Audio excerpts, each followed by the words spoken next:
Good morning. Previous class में history में पढ़े थे। अब उस हिस्ट्री स्टार्ट किए थे तो हिस्ट्री में आगे तक कंटिन्यू किए थे। अब उसमें मेसोलिथिक एज इससे पहले तक कंप्लीट हो गया था। अब मेसोलिथिक एज के बारे में स्टार्ट करते हैं। Around 12,000 years ago major change came about in the climatic condition. हाँ, तो जैसे जैसे चेंज हुआ था और जैसे जैसे बेसिक नीड्स का फुलफिल करने के लिए इन्वेंशन सब हुआ था, जैसे फायर हुआ, फिर उसके बाद और हम लोग का बहुत सारा चीज़ चेंज हुआ था, लाइफ स्टाइल चेंज हुआ था उस टाइम से, जैसे पहले वाले एज में। तो अब मेसोलिथिक एज में क्या क्या चेंज हुआ वो देखते हैं। Around 12,000 years ago major changes came about in the climatic condition. Climatic condition मतलब जलवायु में जलवायु परिवर्तन हुआ prevailing throughout the world, पूरा वर्ल्ड में हुआ था ऐसा। As a result the climate become relatively warm. और क्या हुआ? रिलेटिवली वार्म का मतलब बोले तो जो पहले था ठंडा ठंडा वो थोड़ा रिलेटिवली वार्म हुआ, मतलब गर्म हुआ। It mark the beginning of the Mesolithic और मिडिल स्टोन एज। तो वहाँ से ये बिगिनिंग होता है मेसोलिथिक, और मेसोलिथिक का एक अदर नेम बताए थे क्या? Middle stone as. ठीक है, तो मिडिल स्टोन एज का प्रारंभ माना जाता है। मेसोलिथिक एज और middle stone as lasted for a comparatively short period of time, बहुत कम टाइम के लिए रहा, मतलब पिछले एज के कंपैरिजन में। The warm climate led to an increase the variety of plants and animal. जैसे ही क्लाइमेट का वार्म होना स्टार्ट हुआ, पहले तो थोड़ा क्लाइमेट का कंडीशन ज़्यादा ठंडा था, उसके बाद जैसे ही फायर का सर्च हुआ था, इन्वेंशन हुआ था, उसके बाद क्लाइमेट में थोड़ा गर्मी आया। तो वार्म क्लाइमेट जो हुआ तो उससे इंक्रीज क्या हुआ? वेराइटी ऑफ प्लांट, बहुत सारे अलग अलग डिफरेंट वेराइटी के प्लांट का क्या कहते हैं उसको, डिफरेंट प्लांट का, बहुत सारे विभिन्न प्रकार के प्लांट का बोल सकते हैं जो वो उगना स्टार्ट हुआ। Hunting and gathering food become easier. और जैसे आप देखे थे प्री स्टोन एज से पहले क्या, प्री स्टोन एज में बहुत सारे डिफरेंट टूल्स के माध्यम से डिफरेंट टूल्स बना था, तो डिफरेंट टूल्स के माध्यम से अब क्या हो गया इस एज में, मिडिल एज में, जो ईजियर हो गया, आसान हो गया। क्या? हंटिंग करना और फिर गैदरिंग ऑफ फूड का गैदरिंग करना, ये दोनों पिछले एज के कंपैरिजन में ज़्यादा आसान हो गया। दस condition for human survival become favourable, मतलब तो ह्यूमन के लिए, मानव के लिए जो कंडीशन था वो ज़्यादा फेवरेबल हो गया। फेवरेबल मतलब क्या? ज़्यादा फेवर में हो गया, बोलते हैं ना ये मेरे फेवर में है, ये आपके फेवर में, तो ये फेवर में हो गया, मतलब ज़्यादा कंडीशन अच्छा हो गया। Mesolithic culture represents a variety of hunting, fishing and food gathering technique. तो ये कल्चर हम लोग को रिप्रेजेंट करता है वेराइटी ऑफ हंटिंग, फिशिंग। अब ये देख रहे हैं, आपको थोड़ा ये एक पिक्चर दिख रहा होगा, ये पिक्चर में डिफरेंट टाइप के जो टूल्स दिखाया गया है, तो ये टूल्स का इम्प्लीमेंट हुआ मिडिल पीरियड में, मेसोलिथिक एज में। तो ये दिखाता है गैदरिंग टेक्निक, फूड का, हंटिंग का, फिशिंग का और गैदरिंग का टेक्निक दिखाता है। During the mesolithic period people began to make different types of tools called microliths. तो ये डिफरेंट टाइप का जो टूल्स, हथियार का जो यूज करना स्टार्ट किए, तो इस हथियार को क्या बोला जाता है? माइक्रोलिथ्स। क्या बोला जाता है? माइक्रोलिथ्स। तो व्हाट इज माइक्रोलिथ्स? तो आप लोग आंसर दे पाएंगे। These were smaller, sharper and more efficient than the paleolithic as.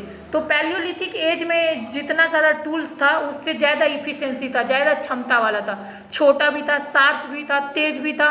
और इससे जैसे जैसे देख रहे हैं टेक्नोलॉजी बढ़ते जाता है तो हम लोग के लिए वो काम ईजियर करते जाता है और थोड़ा ज़्यादा इफेक्टिव भी होता है और ज़्यादा अच्छा भी रहता है। तो ये जो इस टूल्स का क्या नाम है? माइक्रोलिथ्स। क्या है? मिडिल एज में बोल सकते हैं मेसोलिथिक टाइम में जो टूल्स का यूज हुआ वो टूल्स का क्या नाम है, माइक्रोलिथिस। तो माइक्रोलिथिस जो है, माइक्रोलिथ्स वो पैलियोलिथिक टूल्स के अपेक्षा में ज़्यादा शार्पर था, फिर उसके बाद ज़्यादा इफिशिएंसेबल था और ज़्यादा सारी चीज़ में स्मॉलर भी था, बहुत छोटा छोटा था। पहले के ज़माने में तो बड़ा बड़ा हुआ करता था, अब ये छोटा छोटा होने लगा। तो फिर इसी में बो एंड एरो, जो वो तीर धनुष बोलते हैं, उस तीर धनुष का इन्वेंशन भी इसी में हुआ। तो उसके बाद the bow and arrow made it easy to hunt fast moving animals, जो तेज़ दौड़ता था एनिमल्स उससे निशाना लगा के उसका हंटिंग करने में ज़्यादा ईजी हुआ। Hooks and baits improved fishing. अब जैसे हुक बना, मतलब पतला नुकीला वाला जो होता है, तो उससे फिशिंग करने में आसान हुआ। फिर उसके बाद microliths have been found at Adamgarh एक मध्य प्रदेश में प्लेस का नाम है, एंड बैगौर राजस्थान। तो मध्य प्रदेश और राजस्थान में ये दो जो प्लेस का नाम दिया हुआ है, एक आदमगढ़ और फिर उसके बाद बैगौर। यहाँ पे ये सब माइक्रोलिथ सब जब सर्चिंग हुआ तो फिर उसके बाद वहाँ से ये प्लेस से ये दोनों मिला था। तो ये दोनों टूल्स का उद्भव क्या माना जाएगा, तो माइक्रोलिथिस टूल का उद्भव कहाँ, दो जगह, एक आदमगढ़ मध्य प्रदेश में और बैगढ़ राजस्थान में। अब domestication of plant and animal. तो डोमेस्टिकेशन, अब उस टाइम में, अब जैसे देखिए जिसको जो एनिमल ज़्यादा हेल्पफुल करने लगेगा, तो जैसे ही किसी से अगर किसी का यूजफुल पता चल जाता है तो लोग उससे ज़्यादा उसको देख रेख करने लगता है। तो यही देख रेख के क्रम में जैसे ही फूड गैदरिंग में वुमेन का हेल्प होना स्टार्ट हुआ कुछ एनिमल से, तो क्या किया, तो उसको पालतू बनाने लगा। ठीक है, तो पालतू बनाने लगा। अब जैसे किससे हेल्प होता था, एस, डंकी, ऑक्स और डंकी से जैसे ही हेल्प होना स्टार्ट हुआ, तो ये मेसोलिथिक एज में डोमेस्टिकेशन बिगेन हुआ, मतलब जानवर को पालतू बनाना बिगेन हुआ। Domestication begin in the mesolithic age. The process of selecting and gradually training animals and the art of growing food is called domestication. तो अब डोमेस्टिकेशन क्या है, तो डोमेस्टिकेशन का मतलब ये समझ लीजिए, जैसे जैसे ऑक्स और फिर हॉर्स यूजफुल हुआ, तो ऑक्स और हॉर्स जैसे यूजफुल हुआ तो वो लोग उसको पालतू बनाना स्टार्ट किया, तो ये आर्ट को बोल सकते हैं domestication. The characteristics of this period were hunting and fishing, settlement along rivers and the lake source. तो ये कहाँ पे होना स्टार्ट हुआ, तो ये रिवर के, नदी के किनारे। क्योंकि नदी के किनारे क्यों होना स्टार्ट हुआ, क्योंकि वहाँ पे फूड भी अच्छे से मिल जाता था फिशिंग करके, और फिर एनिमल लोग को पानी पीने का भी अवेलेबिलिटी हो जाता था, और बहुत सारे ऐसे रीजन के कारण, हंटिंग फिशिंग सेटलमेंट के कारण, और फिर और अदर एक्वेटिक क्रिएचर को भी खाने लगा था मैन उस टाइम में। तो एनिमल रिवर के किनारे वो लोग डोमेस्टिकेशन स्टार्ट किया। Mesolithic women discovered the food value of the seeds and certain grasses such as barley and wheat.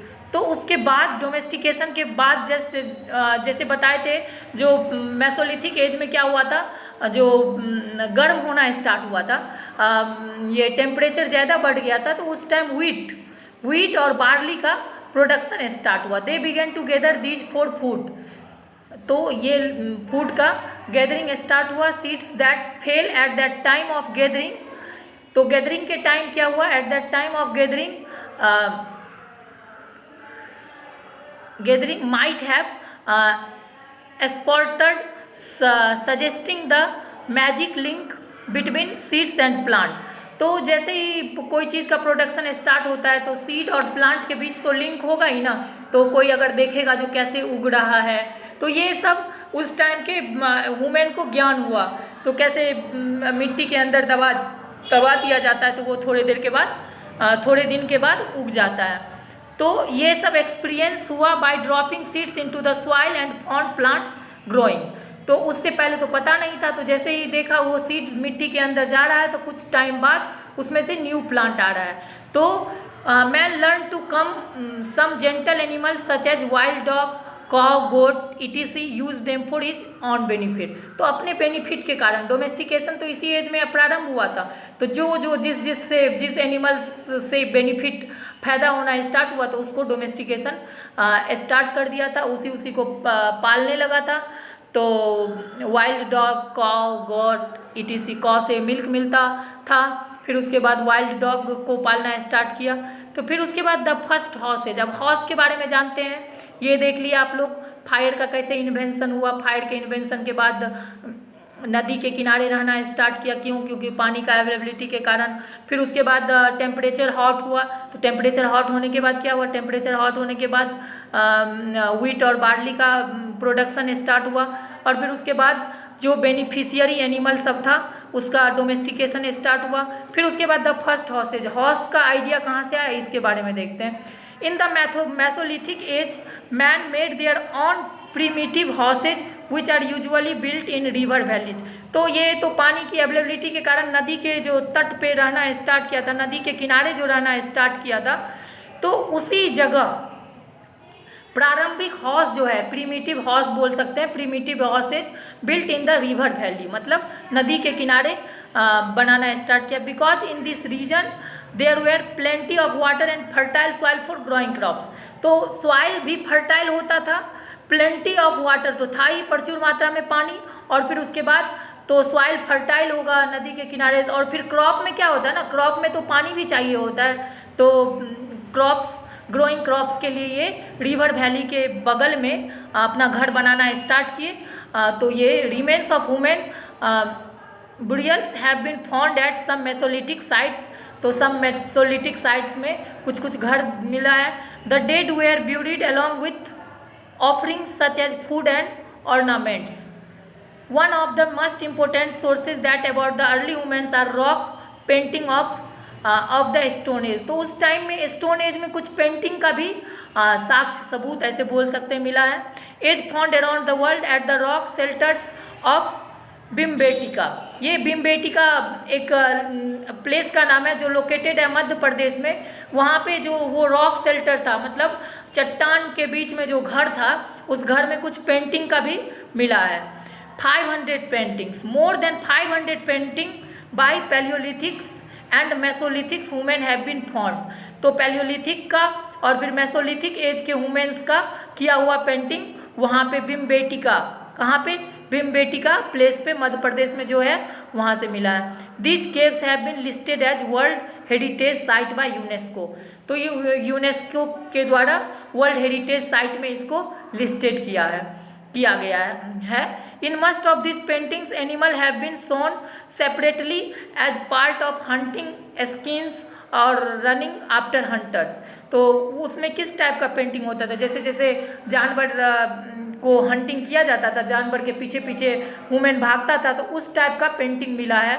फिर बर्ड्स का, फिश का, फिर लिजार्ड्स का, crabs, frogs and scorpions have also been drawn. तो जैसे जैसे उस टाइम में जानवर को देखता होगा उस टाइप का पेंटिंग वो लोग किया था। Some paintings also shown man and women. तो कुछ पेंटिंग मैन और वोमेन को भी दिखा रहा है, तो मैन और वोमेन को भी दिखाता था। Red and white were the most widely used colour. तो उस टाइम में कलर का कौन यूज होता था? Red and white. अब ये बताइए रेड और वाइट कलर कहाँ से आता होगा? तो वाइट कलर का कुछ स्टोन मिल जाता होगा और फिर रेड कलर का कुछ स्टोन, तो वही मेसोलिथिक एज में हुआ था। तो ये देखिए कुछ ये एक पिक्चर दिखाया गया रॉन्ग पेंटिंग एंड भीमबेटका के पेंटिंग का। ये देखिए ऐसा ही वाइट है और रेड कलर का जो ये दिखा रहा है, तो भीमबेटका पेंटिंग का यही इसी टाइप का होता था। फिर इसके बाद एक इधर गुड टू नो में दिया हुआ है the Azilian culture which were centred in the Persian region but separated to Switzerland, Belgium and Scotland. ये स्विट्जरलैंड, बेल्जियम, स्कॉटलैंड तीनों कंट्री का नाम है। Was of the earliest representative of mesolithic culture in Europe. तो अपने लोग तो Asia continent में रहते हैं ना, यूरोप कंटिनेंट में ये मेसोलिथिक पीरियड में ये 3 जो कंट्री का नाम दिया गया है, कौन कौन सा, स्विट्जरलैंड, बेल्जियम एंड स्कॉटलैंड, यहाँ पे यूरोप में मेसोलिथिक कल्चर का साक्ष्य मिला है। Polished stone was another innovation that occurred in the mesolithic age. तो पॉलिश्ड स्टोन, तो जैसे उसका पेंट का ज्ञान हुआ ना, तो पॉलिश किया, तो क्या किया, स्टोन को पॉलिश किया गया, स्टोन के ऊपर से पॉलिश लगाना, आप लोग शूज पॉलिश करते होंगे तो पॉलिश करना क्या होता है वो समझ में आ गया होगा। तो मेसोलिथिक एज में पॉलिश्ड स्टोन का भी यूज होने लगा। तो इसके बाद तो और चैप्टर इन समरी चैप्टर का दिया हुआ है, तो वो तो आप लोग देख लीजिएगा। फिर उसके बाद इसमें क्या है, कुछ लाइन देख लेते फिर से। Historian believe that life originated in this planet some 3500 million years ago. तो कितने टाइम में ऑर्गेनाइटेड हुआ, जैसे घर बनाना स्टार्ट किया, नदी के किनारे रहना स्टार्ट किया, हंटिंग करके, फिर उसके बाद फूड गैदरिंग करके, तो लगभग 3500 साल पहले एक लाइफ का जो ऑर्गेनाइजेशन होता है, ऑर्गेनाइटेड होता है, वो होना स्टार्ट हुआ। Humans beings in their earliest stages were hunter gathers. तो अर्लीस्ट एज को क्या बोला गया, हंटर और गैदर्स, ठीक है। The prehistoric age is also called as the stone age. तो प्री हिस्टोरिक एज को स्टोन एज बोला जाता है। The stone is divided into the old stone age, the middle stone age and the new stone age. Stone age को 3 type में divide किया गया, जो कि पिछले प्रीवियस वीडियो में बताए थे, old stone age, middle stone age and new stone age. One of the greatest discovered made by the early womens was the discovery of fire. तो ये प्रीलिथिक एज में डिस्कवरी ऑफ जो fire था वो बहुत ग्रेटेस्ट इन्वेंशन था। आदमी को फूड का टेस्ट पता चला, और फिर वाइल्ड एनिमल से प्रोटेक्ट के लिए भी फायर का यूज किया जाने लगा। The climate start getting warmer during the mesolithic age. अभी जस्ट कुछ समय पहले बताएं, मेसोलिथिक एज में वार्मर हुआ, टेम्परेचर वार्मर हुआ, तो व्हीट और बार्ली का प्रोडक्शन स्टार्ट हुआ। Change the life of early womens, जैसे ही टेम्परेचर हुआ तो लाइफ भी चेंज होने लगा। During the mesolithic period women also developed interest in art. तो अभी पेंटिंग के बारे में बताए थे ना, तो पेंटिंग का जो साक्ष्य मिला है, तो डेवलप्ड हुआ इंटरेस्ट इन आर्ट में इंटरेस्ट बढ़ा, स्पेशली केव पेंटिंग। तो किस चीज़ का साक्ष्य मिल रहा है, तो जो चीज़ का सबूत मिलेगा उसी के बारे में ना बात किया जाएगा। तो केव पेंटिंग के बारे में जानकारी मिलता है। तो ये कुछ ग्लोसरी में दिया गया है। इवोल्यूशन क्या होता है, इवोल्यूशन क्या होता है ना, परिवर्तन बोल सकते हैं। कोई चीज़ हो रहा है, न्यू इन्वेंशन के कारण जो कुछ इफेक्ट आएगा तो उसको इवोल्यूशन बोला जाता है। तो ये होता क्या, it is a change over a long period of time. कुछ लंबे समय के बाद जो चेंजिंग होता है तो उसको इवोल्यूशन बोलते हैं। इवोल्यूशन मतलब क्रांति होता है, ठीक है। तो कुछ टाइम के बाद जो कुछ चेंज होता है उसको with the time in history before information was written down. ये तो प्री हिस्ट्री का दिया हुआ है, बट इवोल्यूशन क्या, it is a change over a long period of time. लंबे समय के बाद जो कुछ चेंज होता है तो उसको इवोल्यूशन बोला जाता है। Predecessor, people who lived long ago. Predecessor क्या होता है, जो people lived who lived long ago, मतलब बहुत समय पहले जो रहते। तो प्री हिस्ट्रिक, तो प्री हिस्ट्रिक का मतलब क्या, concern connected with the time in history before information was written down. तो जिस टाइम में इंफॉर्मेशन नहीं लिखा हुआ था उससे पहले जो इंफॉर्मेशन रिटेन डाउन है उसको प्री हिस्टोरिक एज बोला जाता है। तो ये चैप्टर 2 हिस्ट्री का भी चैप्टर 2 खत्म हो गया। सिविक्स, ज्योग्राफी, हिस्ट्री तीनों का 2 चैप्टर कंप्लीट हो गया, और अब इसके बाद स्टार्ट करेंगे सिविक्स का 3rd चैप्टर। तो आप लोग उसको पढ़ लीजिएगा फिर उसके बाद हम जो कुछ समझाएंगे उसको समझ के करिएगा।